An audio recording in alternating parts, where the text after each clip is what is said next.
Okay, what's going on, everybody? We're here. We're live with the good brother Marcel Dixon. I'm glad to have you back. How you doing today, Marcel? I'm doing good. How are you? I'm doing good. I'm doing great. I'm very happy to have you back on.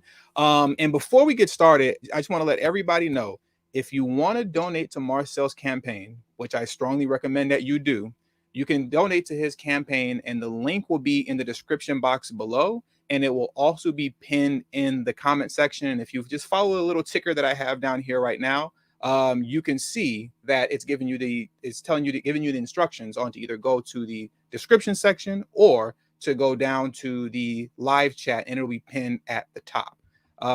Marcel seems to have dropped off. Okay, there he goes. I don't know how that happened. I don't need you guys to You see. know, I you don't know need you guys whose to see my district I'm face up in. close.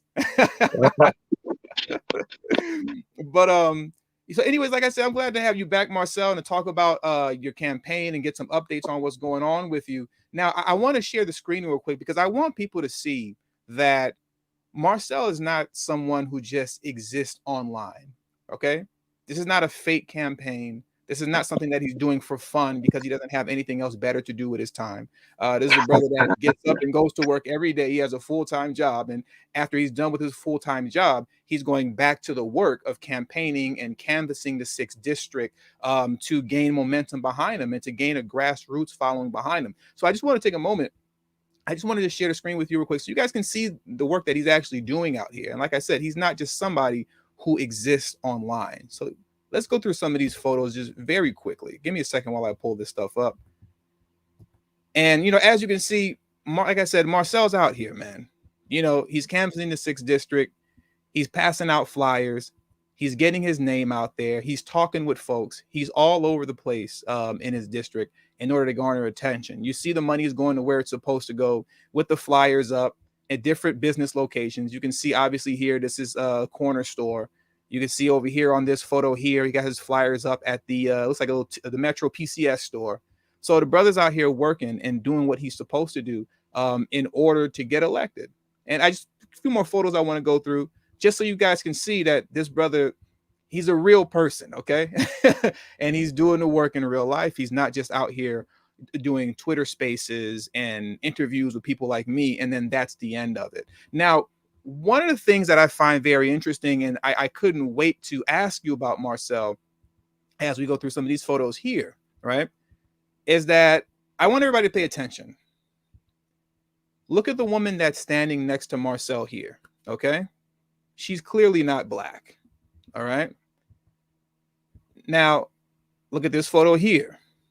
Marcel has taken a photo here with some other individuals who are clearly not black, but seem to be in support of his campaign. And then, as you can see, there's a video right here. I'll play it, but I'll keep the volume down. Let me see if I can make it a little bigger. Now, if you're looking at your screen right now, as you can see, Marcel has, it looks like, 2 white people behind him holding up his sign that's saying repair Black America to fix Black America. 2 Caucasians holding up his sign. The reasons that I'm pointing all this out to you is because what Marcel is showing and proving to us right now is that you can run on a reparations-based agenda, and that is not something that is going to scare and shoo off whites and Hispanics and Asians and everybody else, right? Marcel is showing and proving that right now. So can you speak to that a bit, Marcel? How have those who are not black that you've come across taken to your message? Well, thank you for having me again, Tony. I'm happy to be here. And you can tell you that most whites in South Carolina are Republicans and extremely conservative Republicans at that. And I stand my ground with them. I am authentic, irrespective of which crowd in which I am front. So a lot of them have taken very well to my platform as a whole, but obviously the one that gets most attention is reparations because that's probably the one. It's a platform that no modern day candidate has ran on. I have made that the centerpiece of my platform. So you have the white Republicans and white Democrats who, strangely enough, tend to respond the same way. They both tend to say that they feel that, yes, Black Americans have been done wrong in this country, and yes, are due some sort of recognition for that fact. Some have said something as little as an apology, and some have said more specific policies provide us with resources that we need. Some have said that they feel reparations will be divisive. And when they say that, I say to them, if you want to talk about divide, let's look at the current data we have, where white Americans own something like 96% or maybe 89%, something extremely disproportionate to their population of America's wealth. And black Americans from 1865, when we own 0.5% of America's wealth, to now we own something around 2.6%, and yet we're 15 to 20% of the population. That's a divide. I tell them how we are 15 to 20% of the population, but we're over 50% of the homeless. That's a divide.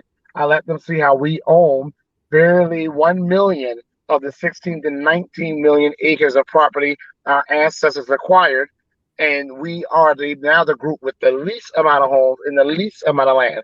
That's a divide. So I say to them, if you really want us to be united as a nation, that's not going to happen when you have Black Americans far to the bottom. And it will be different if we were there because of our work ethic or some personal failure of our part. We are there because we were violently forced to be there.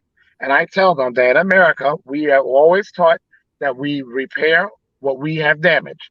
And that should not be an exception to this case. And to that point, I point out to them that reparations is only for freedmen, Black Americans who are descendants of American slaves. But I let them see how us not having reparations has made us all poor, according to a study by Citigroup, which is one of the largest financial services in the world. So I tell them, you don't like this study that I'm citing, you might want to go check who's handling your money, because I guarantee you Citigroup is probably involved somehow. And that since the year 2000, America has lost $16 trillion in wealth because of not doing reparations for Black Americans. And if you go back further, that's even more trillions of dollars. So when I break it that way and they see where their own interest is tied into this reparations movement, most understand. The white Democrats usually will say, well, they support it. Now, that's what they say. And the white Republicans will usually make a very interesting comment. All of them will usually say something along the lines of, well, you know what? I may not think it's the best idea, but if the Democrats can put all this money into illegal immigrants, they should definitely be able to do something for Black Americans, and y'all the main ones voting for them. And with that, I do not argue. So that's really how the conversation tends to go. Starts off the same for both, ends a little differently, but all of them realize they cannot argue against reparations because I'm able to stand up and refute every argument with which they come up. So all of them that you do come across, like you said, for the most part, there is a general understanding that Black Americans are owed reparations to a degree, right? I'm looking at it from their point of view to a degree. It's more so though a matter of how they feel it should be done. Is that Right. correct? I've never met any white person, old or young, Republican, Democrat, or independent, because really most say they're independent, but they lean either Democrat or lean either Republican. I've never met any of them who deny, and this is interesting, and maybe they're just saying that because I'm there in front of them. I've never met any of them who deny that this country has done wrong to Black Americans and that this country does owe some sort of debt to Black Americans. Some will they differ on exactly how that should look, but all of them, and that's something I've been pleasantly surprised to hear. I'm not saying we need white Americans to acknowledge it, but the fact that they do just makes my case all that much stronger. All of them tend to acknowledge that, yes, Black Americans are definitely owed some sort of restitution. And then we have a very spirited debate at many times from there. Now, one thing that's interesting that I want to highlight that I see in the comment section is two what I feel are kind of funny comments, especially concerning what you just said about, a lot of people say in South Carolina and in your district that they're independent, but they tend to either lean to Republicans or Democrat. So I want to take these kind of two statements that's been posed here. The first statement says this, right? They said Marcel has very conservative ideals ask him about various points of his platform. And I know what they're talking about concerning I do your too. your position on abortion, your position on illegal immigration, right? You have conservative quote ideals concerning that. So do you want to speak to that a bit, as if that's some sort of issue maybe or concern to this individual? I would love to. Yes, and you know what's funny? Those are not necessarily conservative ideals. You'll be surprised. Most Black Americans vote Democrat, and yet many Black Americans, I will say the majority, especially in South Carolina, maybe other parts of the South, agree with my stances. The Democrats will have you thinking, white Democrats at least, that most Black American women are so concerned about having access to abortion, which the truth of the matter is most Black American women, even though they have the highest level of abortion rates, the data shows, and all conversations with Black women that have had an abortion show that the number one reason why they get an abortion is not because they didn't want to have a child, it's because they felt they did not have the economic circumstances to adequately take care of that child. So it's not necessarily the child that is the issue, it's the economic circumstances. And it's easy to draw a line from the fact that we weren't paid the wages of chattel slavery, even though we raised trillions, more than trillions for this nation, redlining, Jim Crow, the land theft, the burning down of our Black Wall Streets, the destruction of Black communities, while Black American women and Black American men have the least amount of wealth in a nation we built.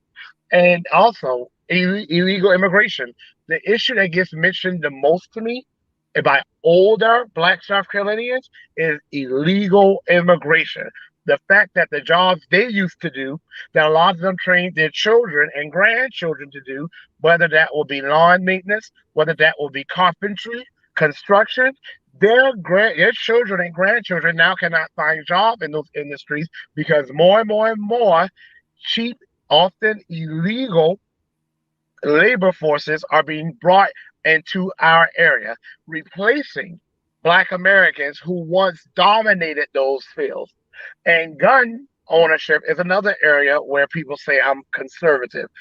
Most Black Americans in the South are gun owners and do not support confiscating the guns of law-abiding citizens.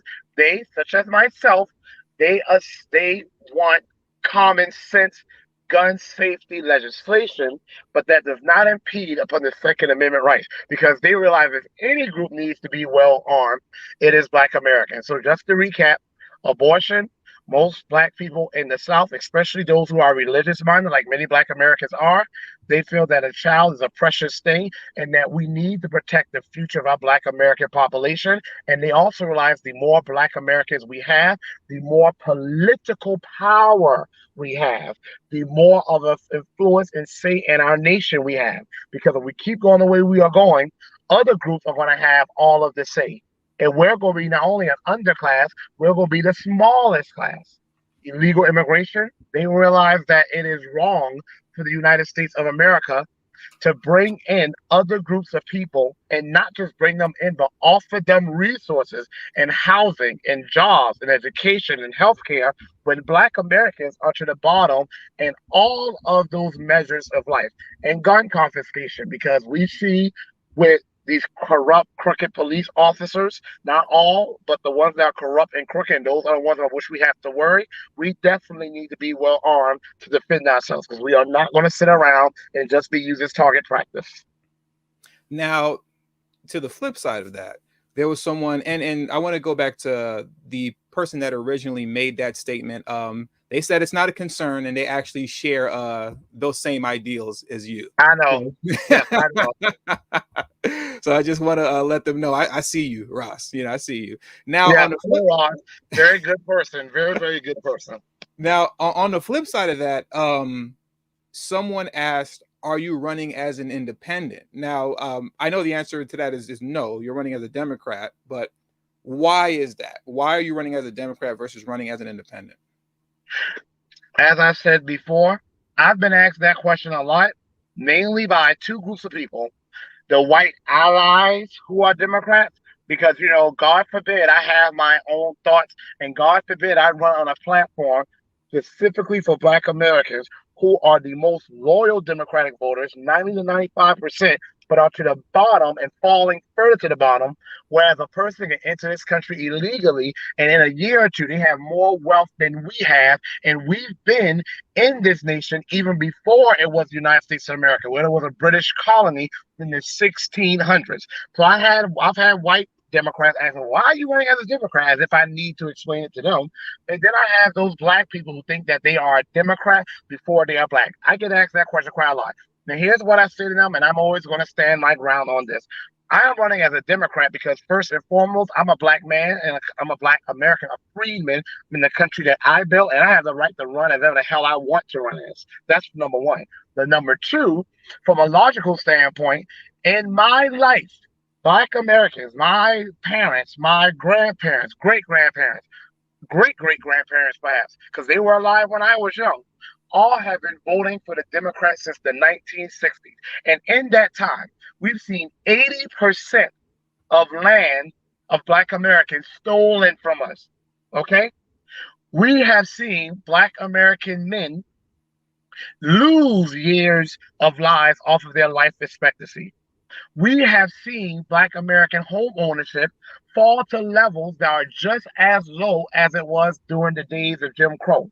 We have seen black American women have child mortality rates just to give birth to a child in a developing nation as high as in poor developer nations such as Mexico and the Philippines. And in the year 2020, the rate of black women dying while giving birth to a child has actually increased. We've seen black children now become the number one, the top group in suicide for ages 5 to 12. I can go on and on about all the tragedies and challenges and injustices we are facing as a community. And the Democrats have yet to even put forth one bill that is lineage based to Black Americans.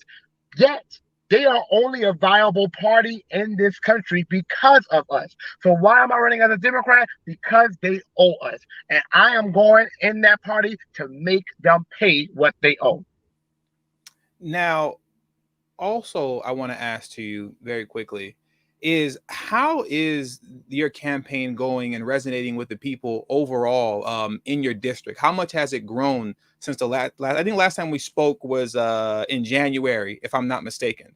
And I've definitely seen your online presence grow a whole lot since January. But, in the real world, right, offline, how much more has your presence grown and are people becoming to know who Marcel Dixon is? How are people taking to your campaign? When I came on your show in January, I had about $6,000 in donations. That has now blossomed to close to $60,000. And for a candidate that no one knew, I am not a household name. I have no political experience, but I don't think we should be so upset about that because Clyburn's been in office for 30 years and his district is the sixth poorest out of 435 districts in the entire country. So if that's where experience gets us, I'm good on experience. But the point I'm making is I was not planning to run for office. I was planning to be a teacher in my small rural town in the county and where I was raised and where I've lived my entire life and where I was educated, giving back to my children here, especially my fellow freemen, Black American children. I was never planning to run for office. Most people who plan to run for office, they are in organizations where they can network. They want to buff up and polish their resume. I did none of that because this was never my plan. I literally woke up and in a state of rage and indignation and desire for justice for my people and a determination that I'll be damned if I leave this here earth and not be able to speak out on behalf of my people at the very least, I made a decision to run. So for a person like me who really just kind of did it on a whim, realizing that it had to be done, I say I've done very, very well. People have realized that I am authentic. I mean what I say, and I'm going to do what I say. So yes, online, my presence and the support has exploded. And let me tell you, thank God for that, because the vast majority of my donations still come from my reparations family, many, the majority of whom I have yet to meet, but I mainly keep in contact with online. And let me tell you, it's translated to on the ground support. Just 3 days ago, I went to a black owned hemp farm. Y'all need to check them out. They're here in my district in Hampton County, South Carolina. Their name is Bossville Farms. If you need any, what's it called, CDB products, check them out. They sell it. They grow the plant. They process things. They do it all. And several people recognize me. My little sister was with me. She is definitely not gonna lie to make me look good. So if you don't believe me, ask up. There were two old ladies that recognized me because some of their relatives, one, Chris Willis, if you are out there watching and listening, thank you. Your Aunt Wanda said you could have called her, but she saw me in person. As soon as I stepped in the car, she was like, "You're Marcel. You're running for Congress." I was like, "Oh yeah," and I'm thinking she must have seen me in some other public appearances I've made in my area. She said, "No, my nephew Chris Willis, who lives in Philadelphia, sent me a picture of you and said, vote for this guy. Check you out, and I love what you're doing." Then another old lady recognized me, and she's a reader of the Grill, and she heard the debate between Michael Harriet and I, and she looked me up. So never, ever, ever do I ever feel that there's a platform or a place which in good faith is beneath me.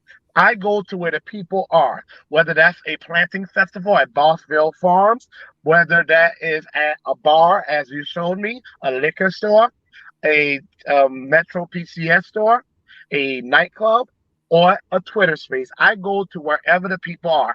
And people are taking well to me. To be honest with you, Tony, I think Clyburn wants me to win sometimes because the man just refuses to do a black first agenda. He refuses to fight for reparations for freemen black Americans. I think he wants me to win. And I'm not playing. He might feel like, okay, you know what? Let me set this young man up so he can take the helm. I'm being dead serious. I think the Democrats want me to win because guess what? All I have to say now to get people in my area, blacks especially, but whites too, to get them angry. Ukrainians. I say to them, all even the white people here, not all, but the poor whites at least, they have some of the same challenges as black Americans. Obviously, it's not as deep. Obviously, they are not there because of anti-blackness. They are there for other reasons. When a black person is impoverished, it's because we've never had the chance. We've never been given the resources we are owed and we are to which we are entitled to succeed. But all I gotta do is mention Ukrainians. And I say how they want to bring over this country over 100,000 Ukrainians. They want to provide them with housing. They want to provide them with health care, education, food, transportation. Black Americans, we've had 14 million of the 16, 19 million acres of property our ancestors bought. We are the least likely to own a vehicle, the most likely to have our vehicles repossessed. My district, and this is something new I just discovered, by the way, y'all. Clyburn's district, my district, has the highest rate of foreclosure, eviction in the entire country. Where is our resources for housing, for food, for transportation, for healthcare, for education? All I have to do is ask that question and contrast it with what they're doing for the Ukrainians, whom they've already sent trillions of dollars to in the form of direct aid and in the form of military equipment. And everyone saying, do you have any more of those flyers? Because I know some people who would love to hear more about you. And they've done it because I've literally had some of those same people, one of their relatives have written me and said, "Oh, you spoke to my father or my sister at the grocery store in front of Piggly Wiggly." So I say people are taking to me very well. The thing that has to happen, and politics is a money game. I will win by vote. Vote is what wins an election. The money is what keeps you viable throughout that election. So it's just a matter of me getting to speak to people. Like you said, I work 60 hours a week. I am not so long ago leaving for my job. I do have a personal life. I'm renovating my great grandmother's home. So I was at Home Depot. All the while, Home Depot, I was on a campaign conference call strategizing. And tomorrow, I'm going to several major events. One's going to even be an event that I will not typically attend, but I've been doing that already by going to nightclubs. So I have to go to people where they are to speak to the people. The good news is I can't do this alone. See, I need us to understand, even when I get to Congress, don't think that, okay, our job is done. I'm going to need y'all to come through even more. But I always say the way I get to Congress is the way I'm going to need to stay when I get to Congress. So I need to get there this way by having y'all help me. And that's been happening. I have a street team that is growing larger and larger and larger by the day. And since that debate with Michael Harriot, or conversation as he calls it, since that conversation with Michael Harriot, and since being on Tariq Nasheed's Twitter space, I've seen an explosion in support from younger people. And let me tell you, these guys and women have been working. I am getting, it's almost like where 6 degrees of Marcel in South Carolina. Like somehow everyone is now going to be connected to Marcel because I'm seeing my flyers, I'm seeing my posters, I'm seeing hashtags pop up about me in all these different accounts. So momentum is growing for me on the ground. And that's hard in a district where we have not had a primary in 20 years, okay? And a district where people are generally not heavily involved in politics. At the most, people vote in presidential elections. They don't pay attention to any other election. So I'm trying to get my people to do something that we typically have not done, and that's see the seriousness in a election outside of a presidential election. I want people to really take notice of what Marcel just said, right? Because in a matter of 3 months, me and Marcel spoke 3 months ago. In 3 months, Marcel went from 6,000 to a little over close to 60,000 as far as campaign donations are concerned. This man is literally walking around going about his daily life. And old women, people's grandmothers, are recognizing him because their grandson, who's in a whole nother state in Philadelphia, sent them a picture of Marcel, said, "Hey, you live in his district, you need to check him out." She checks him out. Now she knows who Marcel is. She's just walking into the store going about her life, and Marcel pops up like a celebrity to her. Like, "Oh my God, you're Marcel Dixon. You're running against Jim Clyburn." You see, so I want to highlight all this because I don't want anybody to ever sit and try to I don't want anybody to sit play games with you and attempt to discourage you, not Marcel, but to the people that are listening, to discourage you from getting behind this brother, from sharing his information, sharing his page, sharing his photos with people you know, even if they don't live in South Carolina. Because regardless of if they live in South Carolina or not, like he just said, there was a brother in Philadelphia who has a grandmother in South Chris Carolina, Willis. you know? We have Yeah. to shout him out.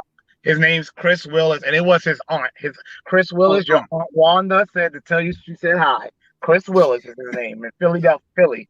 So he sent Marcel's information to his aunt who lives there. You get what I'm saying? So my point is, I don't have to beat a dead horse too much. This information travels. So don't let people convince you that, oh, this is just some online stuff and it's just Twitter spaces. And yeah, you're raising a bunch of money, I guess, but it's not really going towards anything. It's not going anywhere. That's not true. That's a lie. By his own words and what he's telling us right now, he's almost turning into a celebrity, local celebrity, so to say, in the sixth district. Slowly but surely, you know, we won't go that far and say everywhere he goes that people just know Marcel, but it's I'll put it to you like this: for as long as I've had my platform, no one has recognized me yet. You get what I'm saying? No one's recognized me, but people know Marcel in the sixth district of North and South Carolina, and that's what counts. That's what matters. And you see his influence is growing. So now another thing that I want to ask you about, and it's a little bit off of from the campaign, but I've heard you speak on quite a bit, but not in detail, your desire for Black Americans to move back down south, like remigrating back to the South. Can you speak on that a little bit? I would love to.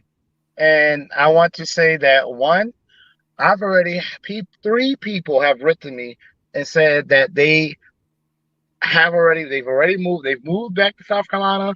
2 have already moved here or moved here. I'm not sure if they were even living here, but their lineage, their roots are here. They moved to South Carolina, and one saying he's going to move, and they cited me as the reason for that. Now, you talk about, whoa, no pressure at all, right? Some have moved here just so they can vote for me.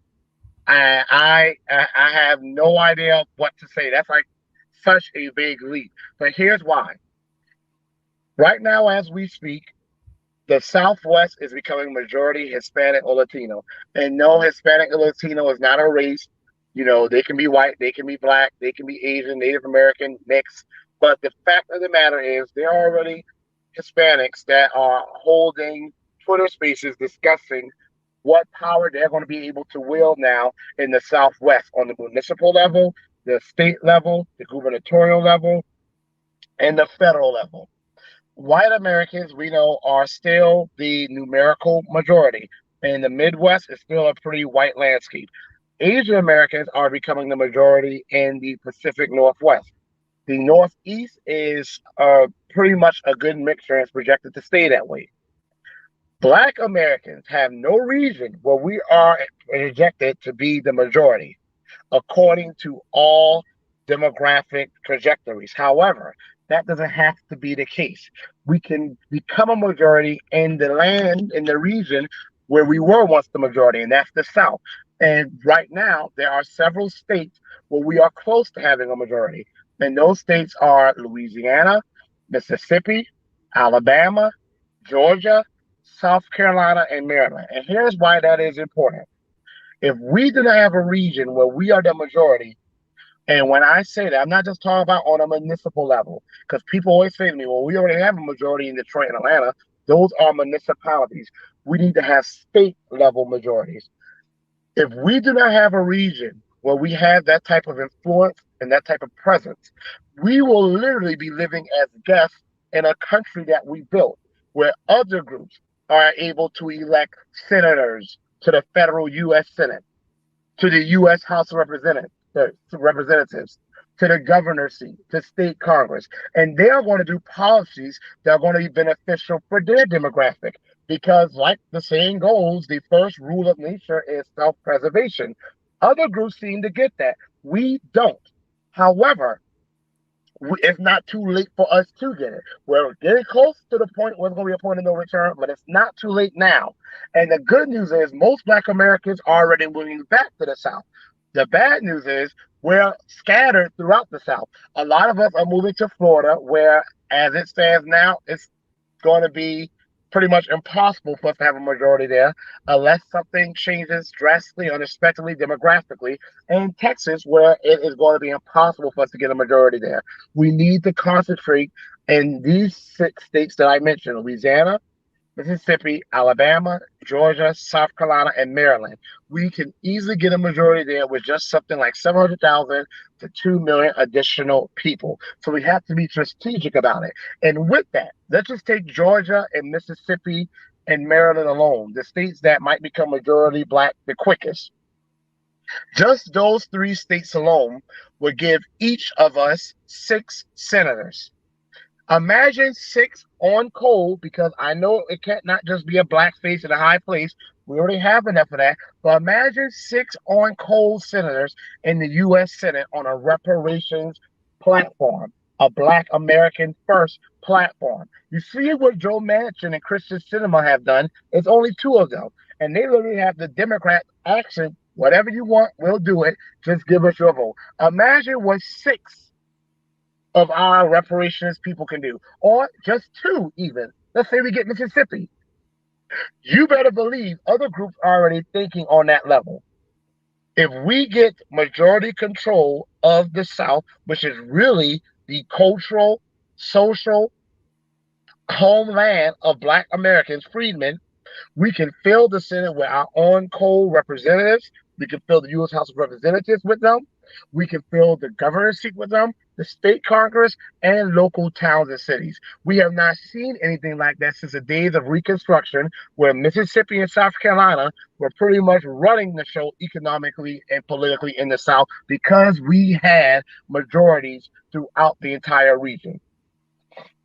Now, I want to touch on this next, because I either you brought it up or I saw it in the comment section. But no, someone in the comment section spoke on you debating Jim Clyburn, and I know that you've been seeking that debate, as well as another. There's another brother. I don't know what his name is off the top of my head. That's also running for the congressional seat in the 6th district as well. And you both have already agreed to debate possibly each other if that happens. But now you both have called out Jim Clyburn. So what's going on with that? With the possibility of debating Jim Clyburn, because it appears clearly he's just running scared. He doesn't want to, but you, and even alongside your competition, is calling him out. So what's happening down there with that? For a person who everyone calls, who has been such an asset to us and the kingmaker, even though he supposedly hates being called that. I can't tell. And he has 30-year record. Everyone claims he's done so well. You think he will be running to want to defend his record, to want to make the argument before South Carolinians of why he's the best candidate? He has not. Now, the other Democratic candidate and I, Dr. Mike Addison, and we both made a vow to appear before any fair debate. No, we're not going to a debate held by a group or organization that has obviously been pro Clyburn and friendly to Clyburn. So they can give us, first of all, ain't no question tough for me because I'll answer it. If I don't know, I'll tell you I don't know. But we're not going to go to a debate that's just going to try to make Clyburn look like he's been doing so great when we know he has not. So we always put the qualifier there, fair debate. We have agreed to do that. Clyburn has not. And I'm not surprised he's been ducking debates. He's been doing that for almost the entire time in his career. I don't think he's ever had a debate. But what bothers me is how there's been a lack of accountability. The local media, WTOC News, WSAV News, the Beaufort Gazette, the Allen Packet, Savannah Morning News, the Post and Courier of Charleston, the state newspaper of Columbia, none of them are calling him out about the fact that we have made a vow to appear before a debate, and he has pretty much said that he's above having to defend his record in front of South Carolinians, that he is above having to make the case as to why he is the best candidate. That is what bothers me the most. So I am not one who's known for shutting my mouth. So I've still been beating that drum. I haven't reached out to Fox News. But again, the way I get to Congress is the way things will have to continue once I get to Congress. I'm going to need y'all. I'm going to need y'all to let Fox News, because they're probably the only news station that will actually run this story about how James Clyburn and other Democrats don't attend debates. They avoid debates where they can be held accountable for their record. How the local press is not holding him accountable. How Dr. Mike Addison and I, even though he and I are both running against each other, we both realize that we owe it to the people of South Carolina to hear why we are the best candidate for the job and to justify and show them that we have a viable platform. Clyburn does not. And why would he feel the need to do so when the local news stations and the local press don't say a thing to hold him accountable about it? Now, I want to answer the question of Jay the Informant. Jay the Informant said, how can we outside of Carolina help? I'll let you answer that question first before I say what I was going to say. So how can people outside of South Carolina help you? Well, you can't vote at the ballot, but there's another very important way that you can vote. And one is with your wallet. So if you are watching right now, and I don't care if it's only $5, it has to be a minimum of $5, or you can do the full $2,900. If you can donate somewhere between $5 to $2,900, I need you please to go to marcelforcongress.com/donate. marcelforcongress.com/donate, and please donate. Every single last person that is watching. I have only made it this far because of y'all. Again, no political experience, was never planning to run a campaign, was originally doing it symbolically. Now I've actually become a viable candidate for the U.S. Congress on a full reparations platform. Not once have I cooled, not once have I black and brown us to death. I have not even said the words black and brown unless it is to tell y'all that I'm never going to say the words black and brown when talking about policies that we are in deserving of and that we are in need of. So if you can donate, that'll be great. Number two, there are people planning to come to my district. They are several different people are. If you could be one of those people, we are doing a big push for voter registration. I'm going to some events tomorrow that I'm not going to name because you know what, Clyburn's team follows me. I guess I have to give them ideas about how to reach out to people because it's been so long since he's done it. So I'm not going to tell them where, and I'm not going to tell them how.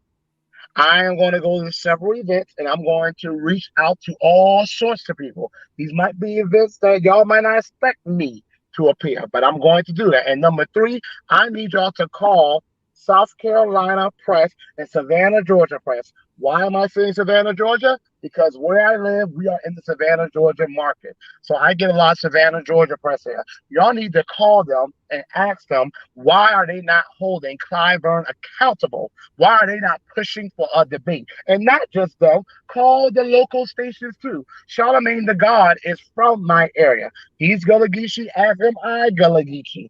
He should be pushing the whole Clyburn accountable as well. Even if his district, even if his neighborhood or his town or city may not be in Clyburn's district, his people are definitely impacted by the policies Clyburn does or does not do. Because Clyburn is a national politician and his policies have national ramifications, just like his 30-year neglect of Black America has had national ramifications for the negative. We need to start calling all of these people. But y'all, if all we do, and I'm not saying that's what we're doing, if all we do is mad tweet, people ignore that. We got to call and blow up some telephones.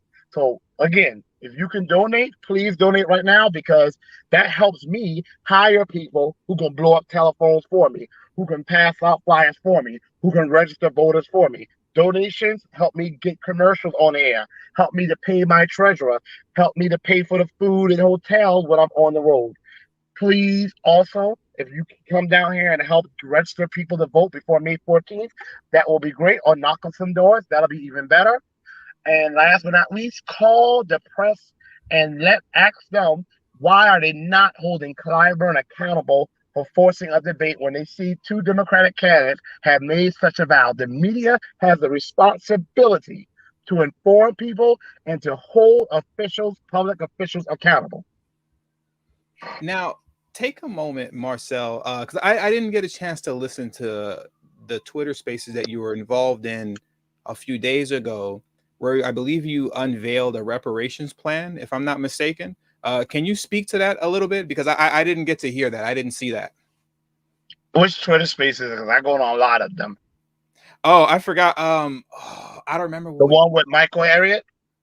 No, not the one with Michael Harriet. It was maybe a couple days ago where you revealed like your reparations plan, Oh, I believe it was called. right. So April 18th was once tax day. We say if any group should be looking for payment, the only group, it should be freedmen, descendants of American slaves. So now we call that reparations day. And yes, I unveiled my reparations plan, which, of course, it's not the legislation. I don't do legislations until I actually get to Congress, but it's a plan. And the plan calls for $40 trillion at a minimum for lost property. It calls for $30 trillion at a minimum for lost opportunities and damages, and per person, $2.8 million. Now, we're not going to get that $2.8 million directly. What we're going to do is the U.S. government is going to take on that debt, and we are going to be issued U.S. Treasury bonds. And they are going to pay us at a 6.75 percentage interest rate on that debt. So every month, every year, for the rest of our existence in this nation, freemen will never, ever, ever not have money coming to us. The Freemen's Bureau will be returned. The Freemen's Bureau will serve as the institution that handles all matters related to reparations in the Freemen. The same way Veterans Administration deals with all veterans, the Freemen's Bureau will deal with all matters related to freemen. However, this time, the Freemen's Bureau will be an independent agency. It will not fall under the auspices of the federal government. They will only serve to finance it. Anything outside of that will be advisory. It will be an independent institution that we are planning now to have staffed only by other freedmen, people who actually have a blood stake in the reparations claim. And the Freedmen's Bureau is also going to deal with other issues, whether it's the number of Black women that have gone missing, whether it's Black men being victims of police brutality. With really a lot of these people who are unjustifiably murdering mainly Black men. A lot of them are white supremacists, you can be sure of, because the FBI said white supremacists have infiltrated many police departments, and much more. So that is the gist of my plan right there. It's a living, breathing document, so I will always add more, but that was the gist of it. And what some people should know as well is that when Marcel is saying, essentially that reparations will be paid to you. I don't want to misquote you, but to a degree, like for the rest of your life, right? As far as like going towards your family, Yes, that's not far fetched at all, because till this day, that's still what's happening with Jewish Holocaust survivors. A good deal, exactly. they're still getting paid till this day, and that was how many decades ago? 60 some years ago, something like that, or maybe longer than that. And to this It, day, they're still receiving payment. So that is not something that is far fetched and out of the realm of something that can be done. It's happening now. and may I also say, for those who want to say, well, you're not a slave, well, first of all, just shut the hell up. And then second of all, I want to say that it's not my fault that this country did not pay my ancestors when they should have. I hate when people make that argument. Well, you're not slaves. The people who were slaves are dead now. Okay, and they weren't paid. If this country had done right by them, they would have had their payment. We would have had the wealth to inherit. You don't punish the descendants of the people who were wrong because the country did wrong by not paying them. Second of all, there is legal precedent for everything I'm saying. All of the treaties and the settlements that were done with Native Americans were done after the original atrocities the Native Americans suffered. A lot of the people who received the benefit, like the tax exemption status and the billions and trillions of dollars that Native Americans received from revenue from their casinos, those are not the Native Americans who were here when the Europeans first arrived. Those are their descendants. But the Civil Liberties Act, that is the Reparations Act for Japanese Americans. Did you know that a lot of the Japanese Americans that were interned had died by the time the Civil Liberties Act was done in 1988? I was 4 years old then. A lot of the original Japanese Americans who were the ones that were actually put into the internment camps, a lot of them had died by that time. Their descendants received the reparations. So I want people to start acting, as you made this point too, that this is some far-fetched thing that is unprecedented. The only thing that's unprecedented is finally freedmen, the group that is owed the most, the group that has done the most and has been through the most, will finally begin a reparation. And obviously, it will be more than all other groups because, hell, we've done more and been through more and survived more than all other groups. Once again, for those of you who want to support Marcel, I have the link that you can donate to pinned in the live comment section that's scrolling through on your phone right now, on your laptop where you're watching it at. And the link is also in the description box below. And once this live is over, I will also have it pinned in the comment section of this video if you're watching the replay of it. Marcel, I want to thank you for coming on to today's show. And do you have any lasting words that you want to tell the people? That I can't reveal everything my campaign is doing because I might give Clyburn a new idea because it's been so long since he's actually had to get on the ground and talk to people. So I'm not going to do Clyburn's job for him. There's so many things I want to tell people that my campaign is currently doing and these young street teams I have. And when I say young, I'm not saying necessarily young at age because some of them are over 70 years old and they are on the ground doing amazing things. But I don't want to give it away and reveal my strategy. I just want to say that we are on the ground. Let the naysayers be naysayers. They've always been around. No one keeps it with me better than the haters. So all those people with their little that come on here and they try to be discouraging about my campaign or they talk about Marcel, they haven't fought. They are the most loyal supporters I have. No one's going to stick with you longer than the naysayers. Everyone can leave. The naysayers are going to be right there with you. So naysayers, I thank y'all for sticking with me since the beginning. To everyone else, if you could donate at marcelforcongress.com/donate, I'll be able to keep doing these amazing things that I and my campaign and I are now doing that y'all have made it possible for us to do. And outside of that, Tony, thank you. And I look forward to being back on your show. And if you have me, Definitely. I'll have you back, brother. Thanks for joining me today. thank you. You take care.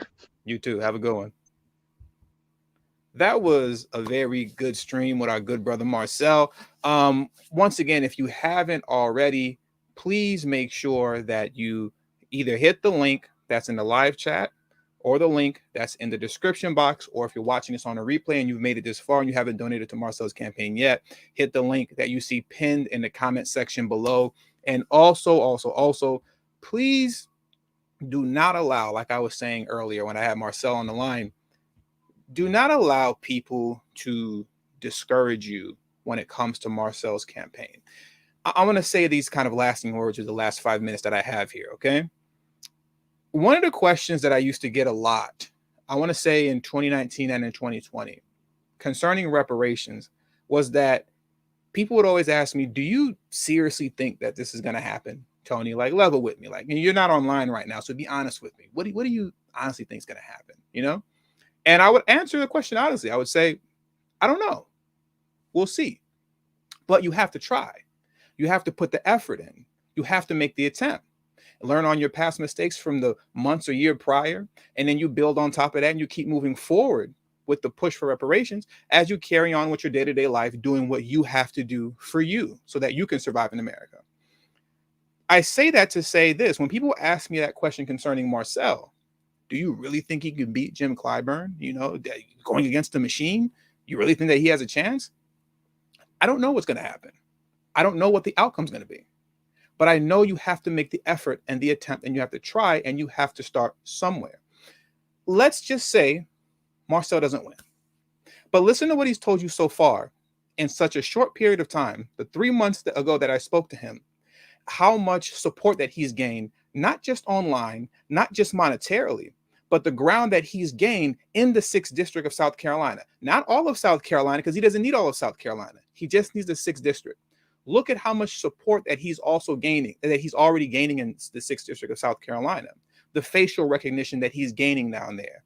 This man is going about his business, going to a local corner store with his sister and a man's aunt. The man lives in Philadelphia, but he told his aunt about Marcel, who lives in South Carolina. He's going about his business, and the woman is stopping him saying, oh my God, are you Marcel Dixon? You're running against Jim Clyburn, right? He gave you about 2 or 3 stories where that has happened to him. So his name is growing. His influence is growing. And in such a short period of time with that happening, even if he didn't win, right? This is just the beginning. You start at point A. Maybe you didn't win. You build on top of that to point B, C, D, E, F, G. You keep building until he's created a mass movement for himself in that district. Jim Clyburn is about 82, 83 years old right now, okay? He realistically has only about 4 more years left.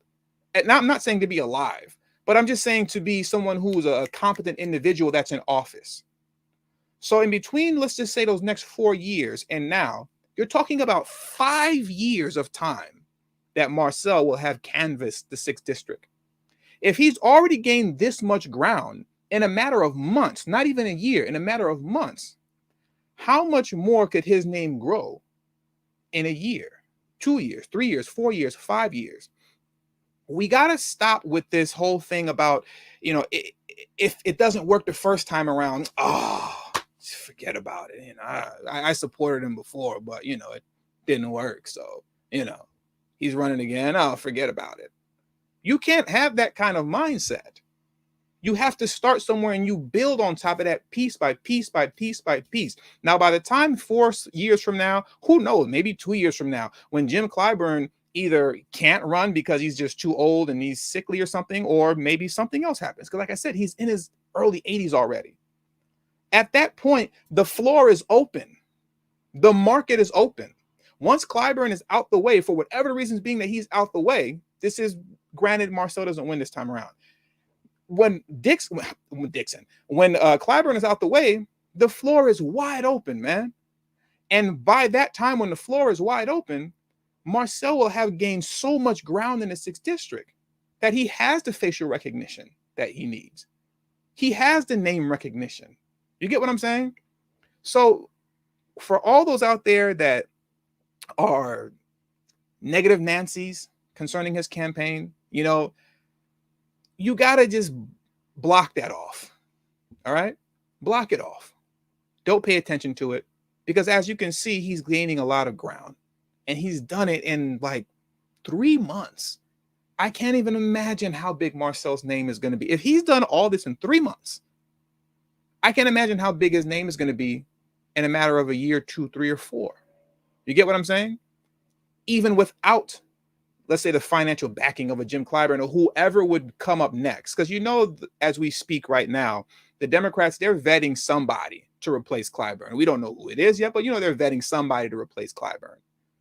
By the time that comes around, everybody going to know Marcel in the 6th district.